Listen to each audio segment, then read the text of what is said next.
How you doing, audience? I want to comment on the Supreme Court's decision concerning homeless people that they're not allowed to camp on public streets or public parks. And I was homeless before God intervened in my life. I lost my leg 10 years ago in a car accident, and I've been in a wheelchair pretty much ever since. And it's just my new life. I was an elite boxing trainer, and I was supposed to get a very large sum of money for my car accident. I was left with nothing. My lawyer left me with nothing and got away with it. And that's because how communist California is. It's the most crooked upper echelon of elite people you ever want to meet in your life. And I petitioned Dianne Feinstein's office and Governor, I think it was Brown at the time, before Newsom got in. And here's the problem with the homeless people. I don't know if the All America is aware of most homeless people that I met were not on drugs. It was like a 50-50 split. There was 50% of the people that were drug addicts and were homeless due to drug addicts. The other 50% were 48% were people with mental health problems, seriously bipolar, antisocial, got social, disorders, and don't work well with people or in the community, and there's no place for them to get help. This is the situation.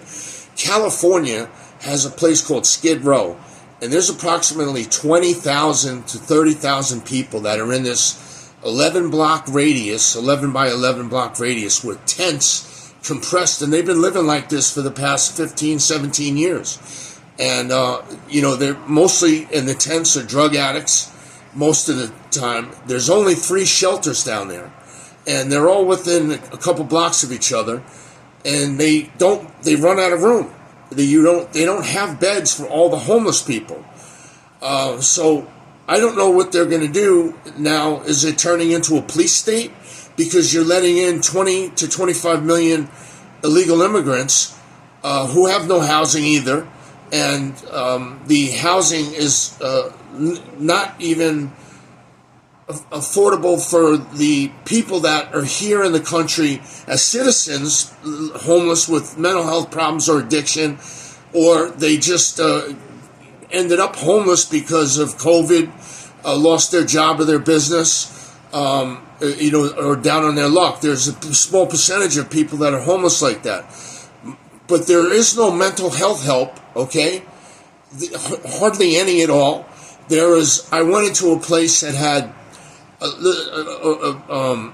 7 homeless people, me included, made the 7th, and there was about 18 staff members, and they all stood up around in the morning before we were allowed to have coffee, and they all went along one by one and said something about the day and how they were going to, and they didn't let you make phone calls there. They gave you a piece of paper. You could have 2 cups of coffee in the morning. That's it. You could stay there for a few hours, and then you got to leave. And I don't know what these 18 people making $60,000 to $80,000 or even $100,000 of taxpayers' money. 18 of those people. What are they doing for that money? So that was a total ripoff of allocated money. There's billions of dollars allocated for homeless people, and they still have now. They built these high risers that are going to house 465 homeless people, and they'll be the immigrants are going to get a large percentage of these beds. And then the people that have been homeless for 17 years that, are in the system and work with all these counselors are going to get the rest of the beds. And there's going to be thousands and thousands and thousands of people. Where do they go? They do not have the shelters for these people. So if you fall asleep, you go to jail. We're becoming a police state. And are you going to send the immigrants to jail too? Or are you going to not lock them up? They're going to be allowed to camp, and the regular citizens of the United States are going to be the ones going to jail. The veterans or the homeless people or have mental health problem or addiction. So they're going to change the trajectory of the situation, but what's going to happen is they're going to end up being incarcerated. And we are a country in so much decline. It is the homeless problem. Once you hit that low homeless rate, I was in Oregon homeless. I was in Arizona homeless, New Mexico homeless. I mean, it's a disaster. I went from area to area till I finally made my way up to Georgia, to Florida, to places in between I can't even think of right now. Being homeless in Florida, I had a little place to stay for a little while, and then I finally made my way up to Omaha, Nebraska. Was homeless in the shelter there. Was disgusting. Fights at night, violent. And California is a very racial area. It's extremely racist. When you go in the system, the whites, the Mexicans, the blacks, the Paisas, they're called, not Southern Mexicans like gang members. They're, the ones that work the fields, and they call them Paisas, and then the others are called Southsiders. The Southsiders pretty much run all the institutions. They outnumber us dramatically, and it's a very violent situation, even in Orange County, California, which is one of the nicest communities in the country, has a horrible jail system, and I'm not going to go into what I witnessed in that jail. What I witnessed in that jail was the most criminal act by sheriffs and fire department and ambulance people I've ever seen in my life. I'm not going to get into it over the air because I value my life, but it's pretty bad, some of the situations that go on, that they get away with things. And I finally got my own apartment. I got medical care. I got a good wheelchair. I got a great neighborhood I live in, and great people I live around that aren't looking to rob me when I get out in my wheelchair, as opposed to, it was extremely frightening being in a wheelchair, homeless in the United States. And I can only imagine what it's like now with the illegal immigrants and the homelessness, because in New York they're told to take them first priority over the regular blacks, that they claim they have no money for any funding, no social programs. They keep the parks closed. They don't let the kids skateboard in the park, play basketball in the park. A lot of the places are closed now. Kids today, growing up today, it must be horrible to be a kid today. You're just glued to your phone, and you have a life through this, glass, plastic, glass, titanium, whatever these phones are made out of, and this is your life. They don't even they have social skills, and it seems like girls and guys butt heads today. There's girls want to be independent and don't need a guy, and guys are acting feminine, and masculine men are getting attacked on the internet. I believe in masculinity with a man. A man is supposed to be a man, aggressiveness in a man is a protector. But being homeless and being in an aggressive area where there's a lot of predators, I call them, that take advantage of people that are weaker than them, older than them, or more delicate, that can't care for themselves in public. I needed help being in a wheelchair. I needed I was in Pittsburgh, and that was the most horrible city for being in a wheelchair. They had broken sidewalks, hills that go up, hills that go straight down. Being in a wheelchair, and all, the places to live had steps that you had to go up at least a few steps, sometimes 8-10 steps to get into the house that had a whole bunch of rooms for rent, or an apartment area.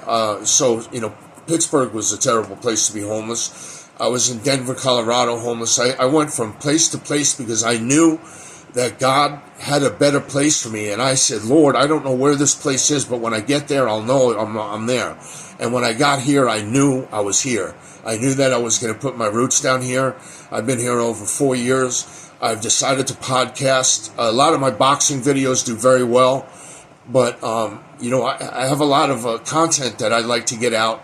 I follow this country very, extremely visionary, and I read a lot, and I'm not deceived by the mainstream media, who has got a friend of mine that's my best friend for 41 years. She's a Democrat, 100%, can't see past, her nose about the deception that goes on, has an excuse for every single thing that goes on. She has an excuse for, and I'm not going to get into it in this video. I'm going to get into it in another video about Joe Biden and them hiding the fact about how, he's a commander-in-chief and the world's blowing up, our country's blowing up. He's just letting in illegal immigrants that are flooding our system.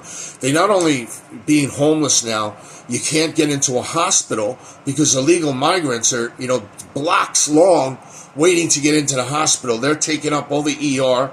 They're using up all the resources. They're spending money that they don't have states housing these illegal immigrants, and not even housing the citizens of the United States. They're finding this money, they're pulling it out of the national deficit, and this deficit, is not meant for the homeless population we had prior to letting in 20, 25 illegal immigrants. They say that it's 12, 13 million, but with the gotaways and the fly-ins at night, they're more like 20 to 25 million people that are here illegally. And that just drains the resources of the social network of our communities. It floods the sidewalks of people. I don't know where they're going to put all these people. They have a law. Are they going to enforce this homeless law that the Supreme Court just passed? No camping on public streets or public sidewalks. I don't know what you're going to do if you fall asleep. I'm glad I'm not homeless anymore. I feel bad for people once they get that low. They get thrown out at 7. That's another thing. The shelters throw you out at 7 in the morning, 6:30 in the morning, 7 o'clock in the morning, 7:30. You're out. It could be pouring rain. They don't care what you do. You can't use the bathroom at all these restaurants, and they're for customers only. And you're homeless and you're carrying your bags around, and then being in a wheelchair, you got to put your bag in the back of the wheelchair. It tips the wheelchair almost over. I go in to use the toilet somewhere and my wheelchair flips over because it's so heavy with the bag on the back of it. It was horrible. You have no place to plug your phone in. Once you get that low in society, people want, credit checks. Usually your credit's destroyed. You're on probation or parole, a lot of these people that are homeless, and they're ex-felons, a lot of them, and a lot of, apartments and housing and rentals are not friendly to ex-felons, and especially if you have a bad credit score, they don't rent to you. And the prices to afford an apartment in majority of the Democrat cities are becoming impossible to get housing. To rent a little room in a place, that's $1,100 you pay, and sometimes $900 for a little square 6 by 10 place where you just have enough for a bed and a dresser, and that's it. And that's $900 to $1,100 for a small place like that. And then you'd be glad that you have that, and that would eat up your whole check. I don't know what you do. Then you got to go to shelters for food. It's terrible being homeless. I feel bad for people, and anybody that makes it out of homelessness like I did, that got set free from drugs. God set me free from drugs and alcohol. The drugs made me homeless. And then a car accident, then I got my stuff together. I started training UFC fighters and elite athletes, and had a really bad knee surgery, recovered from that bad knee surgery, not totally, but I still had a leg, and then got in this car accident, which took my leg. I waited on a settlement. My lawyer stole it, and I became homeless on Skid Row in that zip code. I knew I had to get out of that area. God led me to this beautiful place I live now. I cherish it and value it, and and I'm grateful for the small things that I have, which are not little. But that's my situation on homelessness. I don't know what's going to happen with the camping laws, the Supreme Court ruling, official definitive authorities to implement and enforce policies to clear homeless encampments and deliver common sense back to protect and safety means of our community. But what are you going to do with these people? Where are you going to send them? to jail? Do they deserve to be in jail because they're mentally ill and they're, the people that you're supposed to take care of in society?